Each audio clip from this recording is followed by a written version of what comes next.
What's up, y'all? Welcome back. Welcome back. Today, I'm here with some book reviews. Let's get it.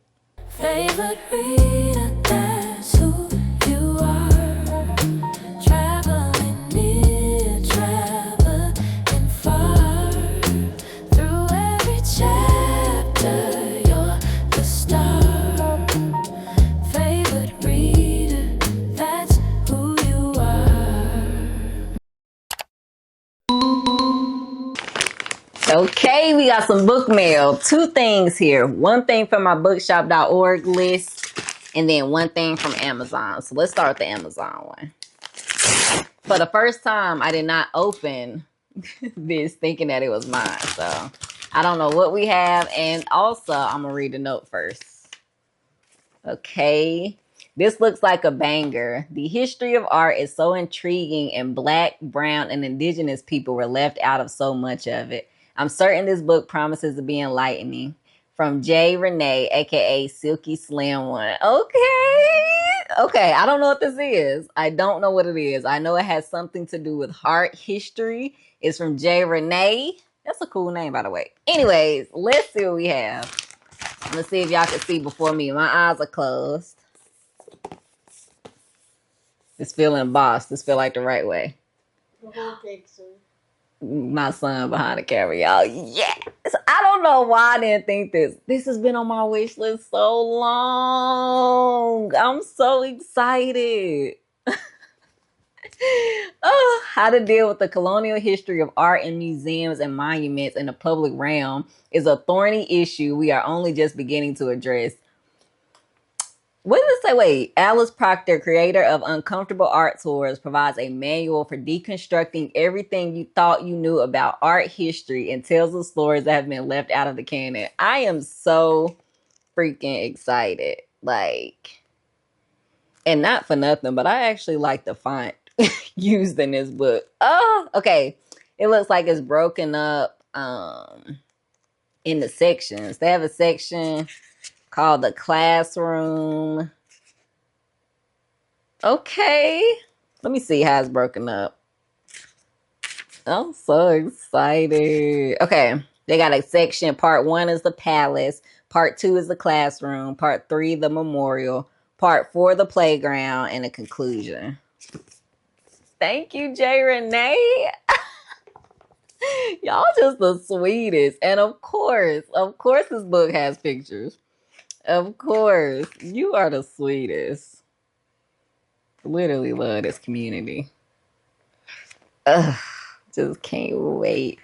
Trying to see if there's anything in here I recognize, or is this all like about to be news to me? Okay, that is book 1. So excited to read this. Love this cover. One more time for the cover.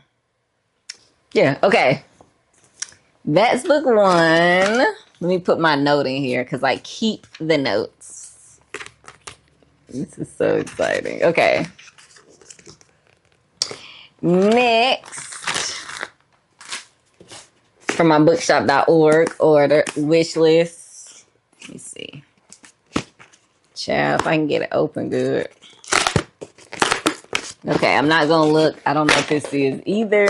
When I get it open, I'm gonna show y'all before. Just the paper. Which way is this? I can't, nothing is embossed, so I don't know if this is the right way or if this is the right way. Let's go. Oh. Let the Poets Govern, a Declaration of Freedom.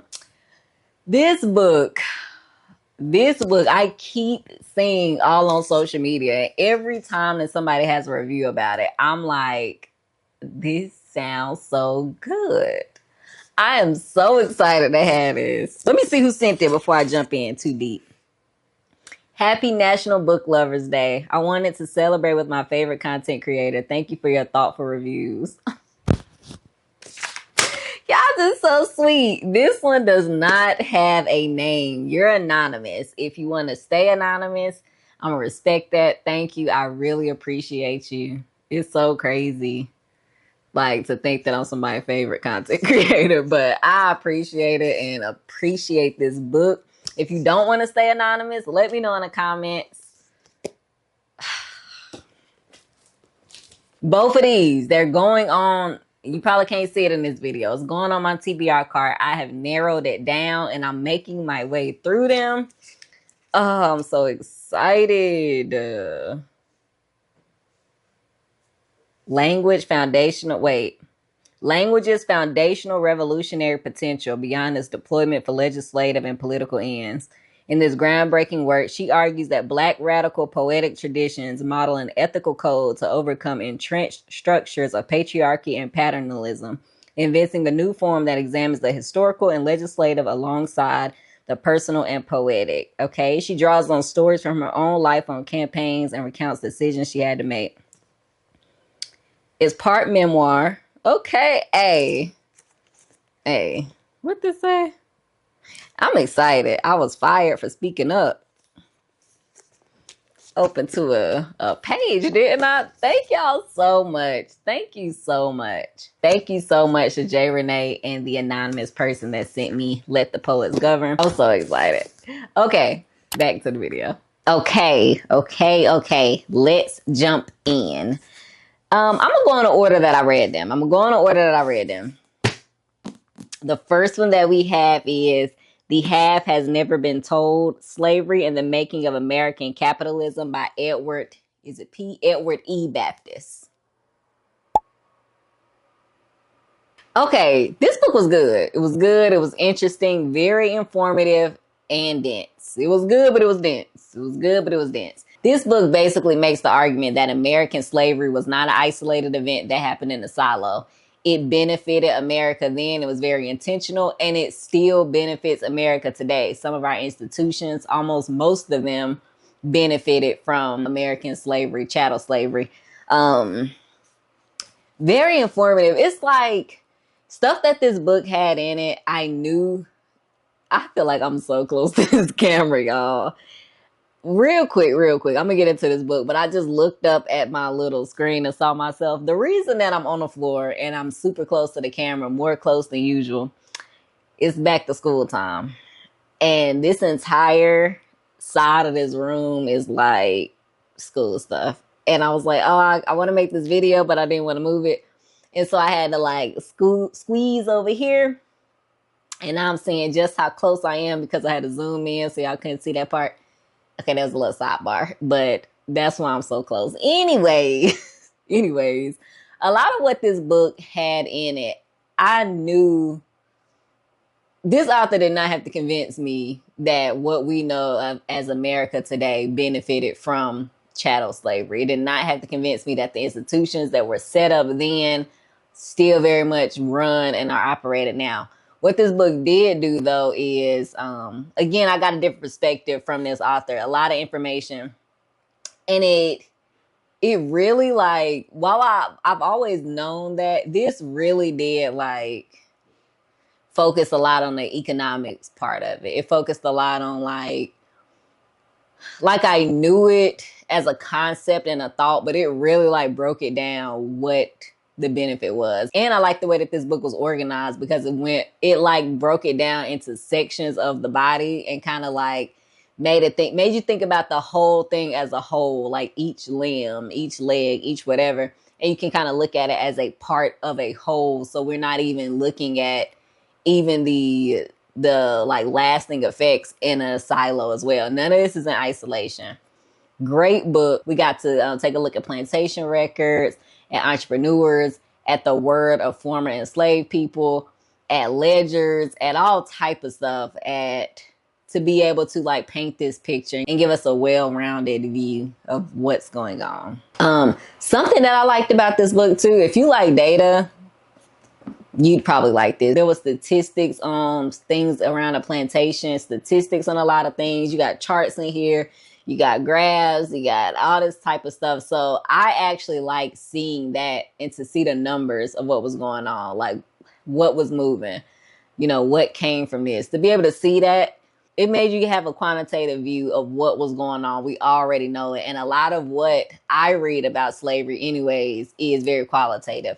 However, there is a book. It's on my TBR. I feel like I have it. I don't know. I feel like I got it a while ago, and I got one more box that I need to like pull out, and I think it's in there, but it's called like the accounting of slavery or something like that. And I feel like that too will kind of give a very quantitative view of what's going on, of what went on, and like so you can kind of see and visualize it in that way. But anyways, this is a good book. Took me a little bit to get through. Took me a little bit to get through, but yeah, yeah, I appreciated this. I'm doing the hardest reading challenge you'll ever do, the 3.0 version. This almost fulfilled one of the prompts for reading outside, but I finished the book inside, so it didn't fulfill that prompt. But it did fulfill a different prompt. But yeah, that's that book. The Half Has Never Been Told. I really enjoyed this. I really did.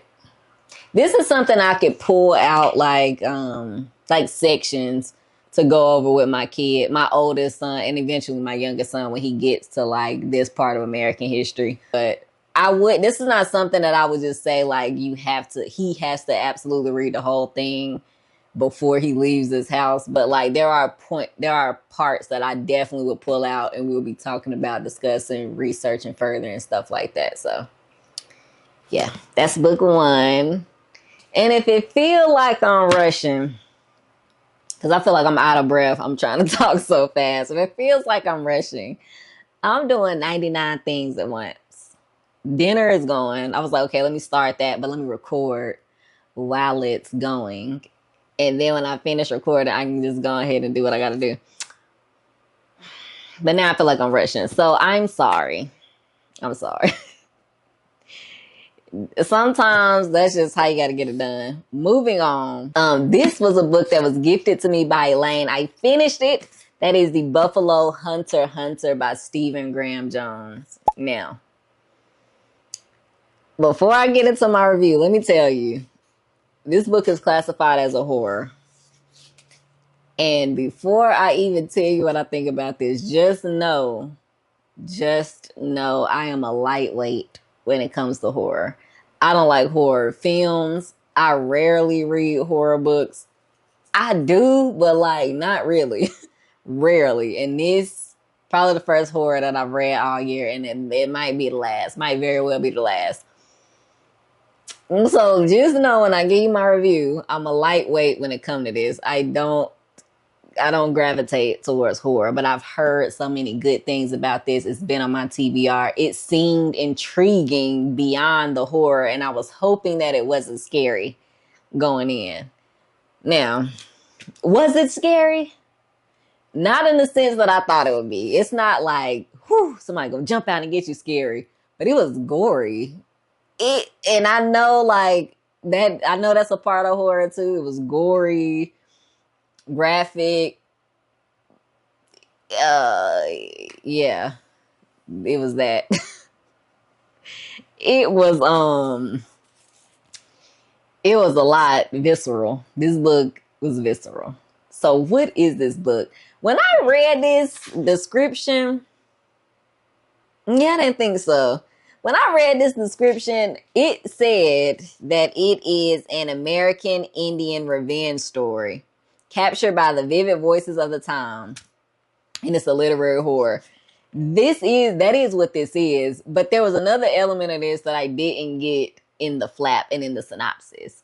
It had a little surprise in there for me where I was like, oh, that's the revenge piece. That's how that's getting carried out. But I like this book. It was gory. Yes. It was graphic. Yes. It was visceral. Yes. The imagery was like boom in your face. Yes. It transported you. Yes. All good things. Well, wait. The transportation is a good thing. The other things are good things depending on who you ask.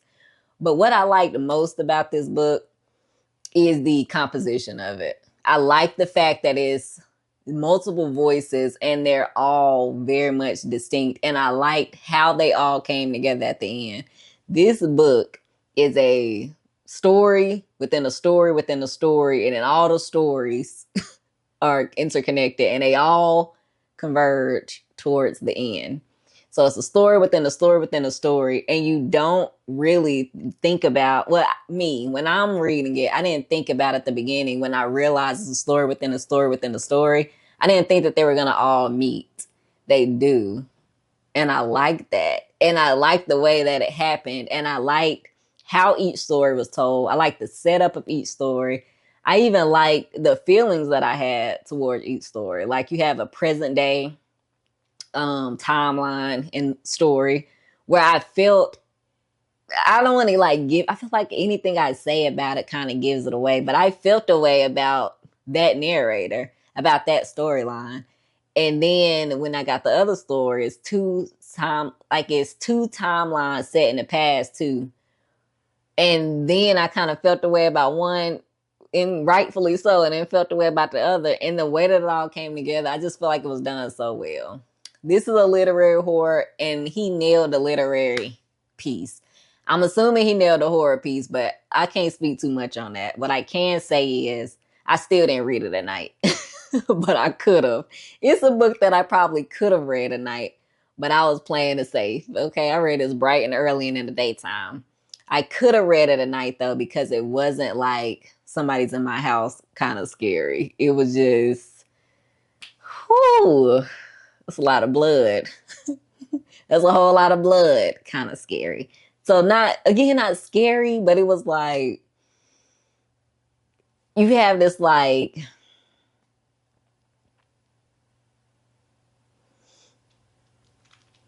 this guttural reaction to some parts of this book. You do have that, and it did that well. But it's a book about, it is an Indian revenge story. Like I said, you have 3 stories taking place. You have the first one, and it's taking place in present day. She is trying to get a story out. She's trying to write a story, and she encounters a diary from a Lutheran pastor who just so happened to be one of her ancestors. And she's reading his diary that has been long gone for a while now. Then you have another timeline narrated by this Blackfeet Indian named Goodstab. And everything, the way that it was done, it was so neat how the story like unfolded. And what I like most about this, sometimes with like books like this, I kind of see them in 2 ways. I see the book as a work of art, basically. I'm looking at how the story unfolds, the way that the author is writing, like things that he uses, and just the composition of the story, period. But then on the other hand, you have the plot and the characters and how well you actually enjoy the storyline. Sometimes for me, one of them takes precedent over the other. Something typically rises to the top of the other one. With this one, both of them were like spot on. Like, I'm in the plot and I'm really trying to figure out what's going on, and I'm really like listening to every single one of these narrators tell what's going on in the story. And I'm also looking at it like, man, this is so cool how this is written. Like, it's, and I'm like coming in and out of the plot because I'm just so like, I like how he did that. Like, I gotta give props where props is due. I like the way that the story was written. I liked how it unfolded. I liked the way that he put the words together. I like how it was on the page. I enjoyed that. And it also had an engaging plot that came together in a good way. This is a good book. It's bloody. It was a bloody good book. And I feel like I'm done with horror for the year. That was my horror book for the year. Thank you, Elaine. I'm glad I had it on my TBR and wish list because it was good. And I'm glad I kind of stepped out of my comfort zone a little bit to see, because I was intrigued by the plot. And there was something like a main point of this book that wasn't in the synopsis that I feel like that was a cool vehicle to talk about colonialism, to talk about theft, to talk about genealogy, to talk about revenge and repayment, to talk about like decisions being made. And it's just so many deep conversations can be had around that book. They did a good job. I mean, for real. Not they. Stephen Graham Jones, you did a good job. Next, we have Sisters in Yellow, both Kawakami. This is a gift from my man. He got me this, my husband, when I was having a terrible week, and I jumped into it immediately. Now, let me say this. I am so grateful that he got me this book, but 50% in, I wasn't so sure about it. I was like, it's not bad. It's not bad, but also like, what's going on? Like, I get what's going on, but I don't understand like why this is going on. Like, I don't understand what I'm reading about this for. Where is this going? I felt like I was reading a whole bunch of just nothing for 50%. I kid you not. But I was committed because I was like, it's not bad. Like, put it down. But like, what? It wasn't bad, but I didn't think it was good. And I was 50% in, like, literally. Like, I mean, it's some stuff I kind of want to know about. I am interested in what's going on with Hannah and her mom and Kamiko and this other lady and who's the villain and is there a villain. And I was interested, but it didn't seem like anything was going on or happening. But weirdly enough, I didn't feel like DNFing it. So that kind of intrigued me because usually I was like, when it gets to that point, I'm usually like, you know what, it's not even really worth the effort right now. I'll try again later. But I didn't get to that point. And I couldn't really like put my finger on why. And then a switch flipped. And I was like, wow. This is not a high stakes, fast paced type book at all to me. But it is so thought provoking and interesting in the way that she like characterized these characters and you got to see them unfold. It also was interesting and cool the way that this was written. Like, I'm glad I gave it a chance and I didn't just write it off because the way that this unfolded was very, very interesting. You got the main character. Her name is Hannah. And when the book starts off, she is like shocked that she sees something in the paper from somebody in her past. They had committed a crime and it jogs her memory of what happened when she met this person when she was a teenager. And you jump into her life, her and her mom's life, their relationship, them living in poverty, what money meant to them and what like opportunity meant. This book relies heavily on like you looking at what security looks like for a young girl, for a mom, for a family, a community, and comfort and morally grayness, and also how we remember the past. This book really made me think about, hey, I'm talking about the book you got me. Don't want watermelon. You want to come tell the people about this book? You can say why you bought it besides the book or long list. No, you don't want to get on camera. Come here. Can you make sure that food don't burn? Can you make sure the food don't burn? It's still water. It's still water in that pot. Okay. Okay. Anyways, where was I? Oh, this book made me think about how we remember the past and memories, period, and how we look at ourselves and other people in the past. I feel like it's very hard to remember the past soberly.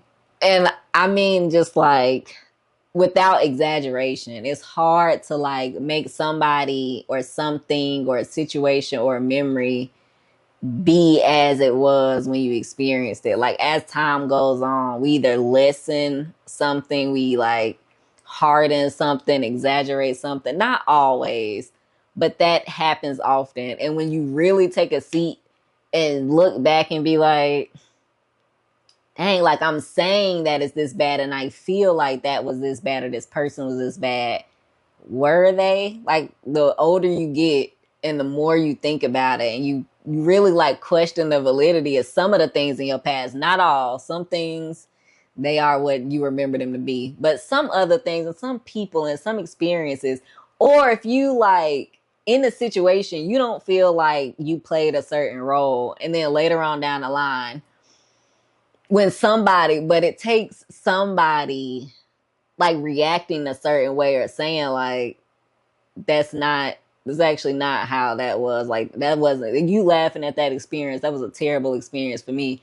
And it gives you pause like, wait, I wasn't I wasn't this like good guy this whole time. I did play an active role in this. That's what this, but in the way that it unfolds was so like quiet, and it snuck up on me at the right time though, because I really was at a point like, is anything gonna happen? Like, they keep giving me these little bits, but this book is not.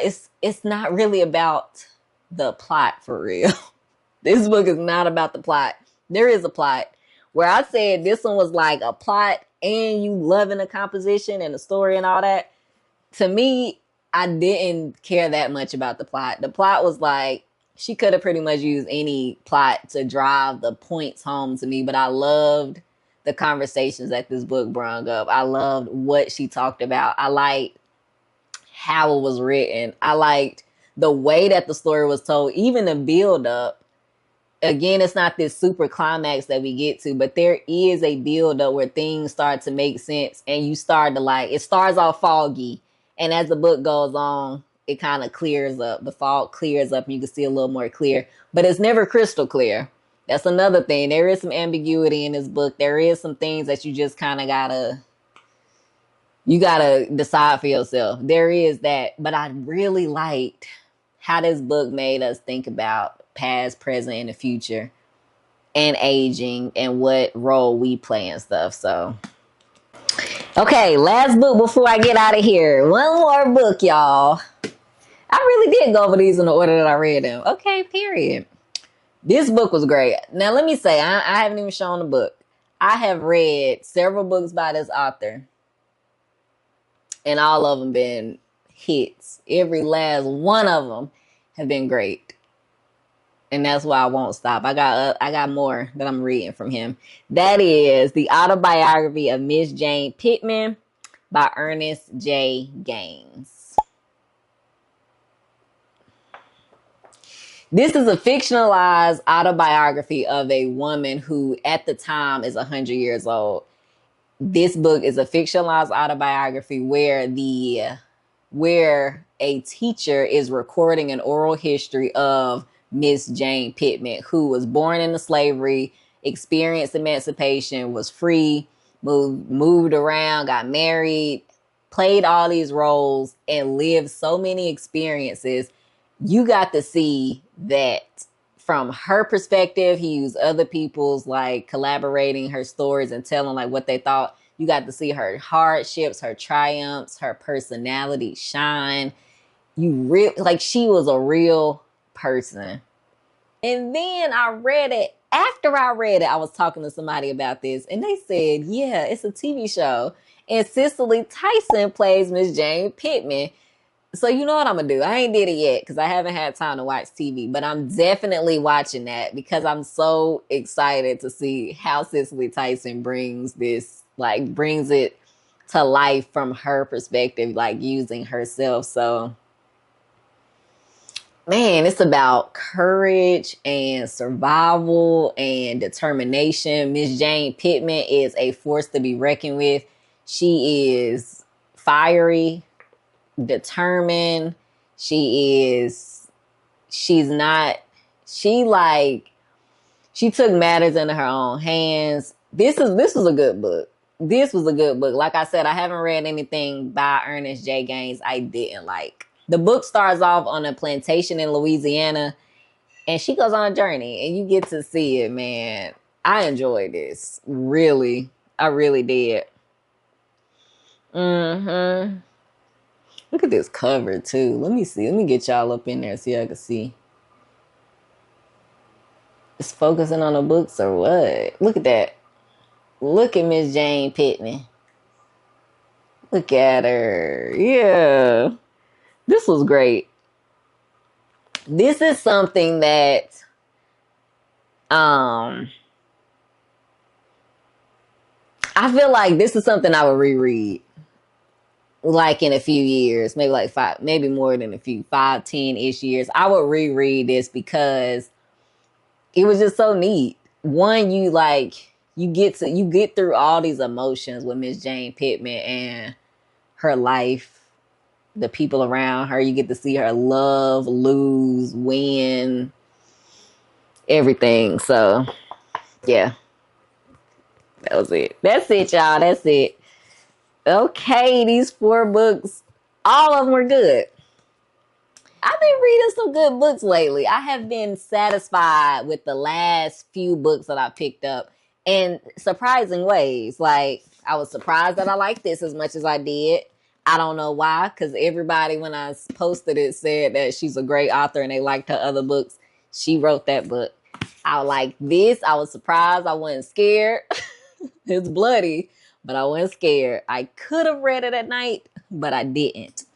I knew I liked this, so I already knew I liked that, but I liked it. And then this one, I pretty much knew that I would like it, but I can't even say I liked it more than I thought I did, because I knew I would like these two. Let me not even lie.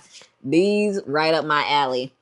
These two, I liked them, and I didn't think that I would like them as much as I did. I thought I would just think this was okay, because that 50%, I don't know. And if you the type that doesn't want to, you don't want to tolerate 50% of meh. And it wasn't meh. It was meh for me. I was like, I mean, it's good writing, but like, what is the story? Like, where is this going? If you don't want to deal with that for 50% of the book, then I don't know. This might not be for you, but the payoff was real. It was real. This, you gonna be jumped in immediately. You're gonna be a little confused. Well, not you might be a little confused at first, but once the story start going, it's like a train. You ain't gonna want to get off. So yeah, that's where I'm at. Let me know what y'all reading. Have you read any of these? What you think? And yeah, okay, let me go and finish this food. I'm gonna catch y'all in the next one.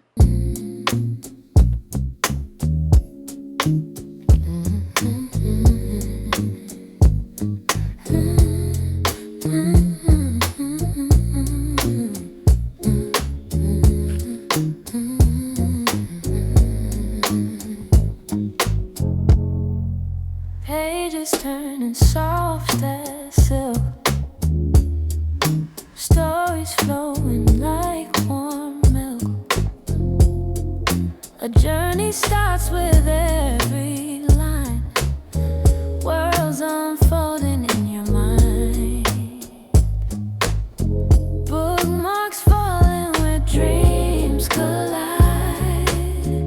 Every cover's got a tale inside. Favorite read.